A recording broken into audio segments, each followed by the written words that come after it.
Today in 1776, July 2nd. Ask almost any American what happened on July 4th, 1776, and they'll tell you America declared its independence. They're almost right. But the truth is even more fascinating. The United States actually became independent on July 2nd, 1776.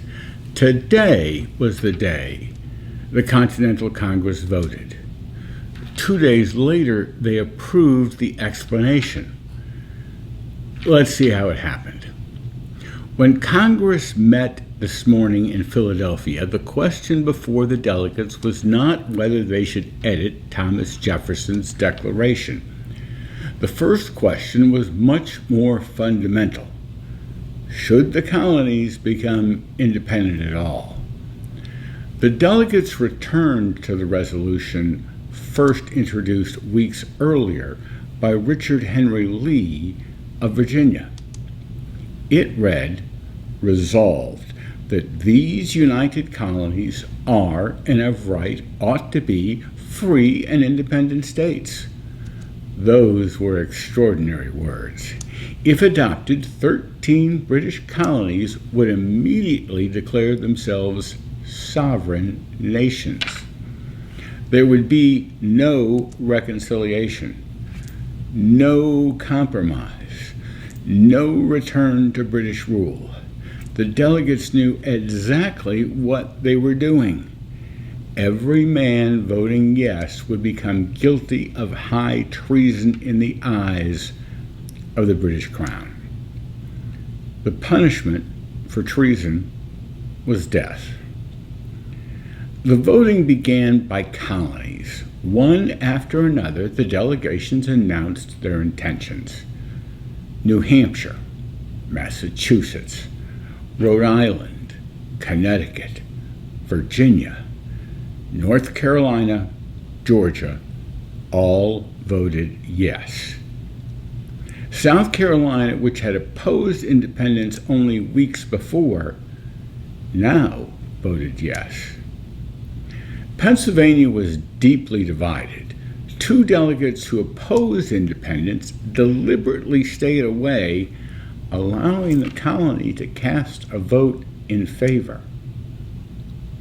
Delaware faced an even greater challenge. Its delegation was split. 1 delegate supported independence, 1 opposed it. The deciding vote belonged to Caesar Rodney. Rodney had ridden nearly 80 miles through the night during a thunderstorm to reach Philadelphia. Dirty, exhausted, and still wearing his riding boots, he entered Congress and cast the vote that gave Delaware its support for independence. Without that ride, history might look very different. Only New York abstained. Its delegates had not yet received authorization from their provincial Congress to vote yes. Even so, 12 colonies approved independence. The resolution passed. At that moment, the United States of America was born. John Adams immediately recognized what had happened. That evening, he wrote an extraordinary letter to his wife, Abigail. He predicted that July 2nd will be celebrated by succeeding generations as the great anniversary festival. He imagined bells ringing, bonfires blazing, parades, games, music, illuminations from one end of the continent to the other. Adams was almost right, but was only off by 2 days. Because today was the legal act of independence. July 4th became the famous date because that's the date printed on the Declaration of Independence. But the vote itself happened today, July 2nd. Congress wasn't finished. Tomorrow they would continue editing Jefferson's Declaration. Over the next 2 days, they would remove nearly a quarter of his original draft. Some passages were softened, others disappeared entirely. Most famous, Congress removed Jefferson's long condemnation of the slave trade. Only after those edits would the Declaration be formally approved on July 4th. But the decision, the irreversible decision, was made today.